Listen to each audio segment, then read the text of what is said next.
निगुरा होता ही का अंधा।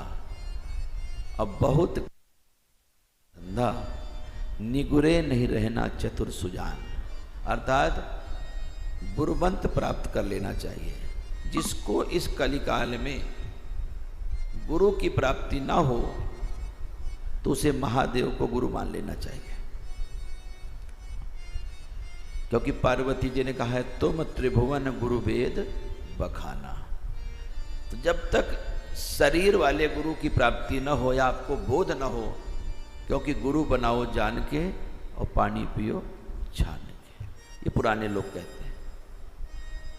तो नारद जी के मन में एक बात रहती थी कि विष्णु भगवान ही गुरु हैं, शंकर जी ही गुरु हैं, इन्हीं का दर्शन करते हैं, इन्हीं की वाणी को जीवन में उतारते हैं, तो गुरु मंत्र की क्या जरूरत है। अच्छी सोच, सब जगह हमारी गति है। लेकिन भगवान विष्णु को लगा कि देव ऋषि नारद को तत्व ज्ञान देना है और इनको गुरुमुखी करके गुरु तत्व में प्रतिष्ठित करना है। तो लक्ष्मी से कहा जहां ये बैठे और हम इनको उठने के लिए कहेंगे तो उस स्थान को सुरभि गाय के गोबर से लीप देना।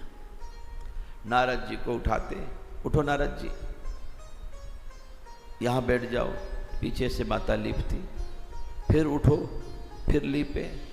वो जानना चाहते हैं कि नारद पूछे कि प्रभु ये बार बार उठा बैठी क्यों लगवा रहे हो। अंत में नारद जी ने पूछा प्रभु जहां हम बैठ जाते हैं वहां पर माता जी स्वयं लीपती क्यों हैं कि नारद वह स्थान अशुद्ध हो जाता है। कि प्रभु ऐसा क्यों?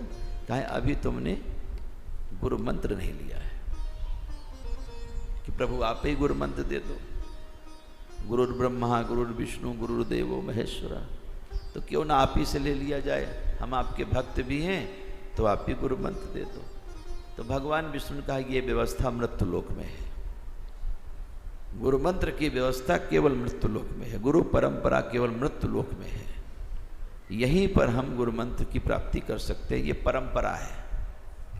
अब नारद जी को बड़ी चिंता हुई कि मृत्यु लोक में कौन देगा। वाल्मीकि ऋषि के पास जाते हैं तो चरण धोते हैं, जिसके पास जाते आइए देवर्षि आइए देवर्षि। अब नारायण का आदेश है। तो नारद जी पूरे पृथ्वी में घूमे और घूमने के बाद गंगा तट पर गए। उनको लगा संकल्प करते हैं कि गंगा के किनारे जो सूर्य निकलने से पहले प्रथम व्यक्ति आएगा वही मेरा गुरु हो जाएगा।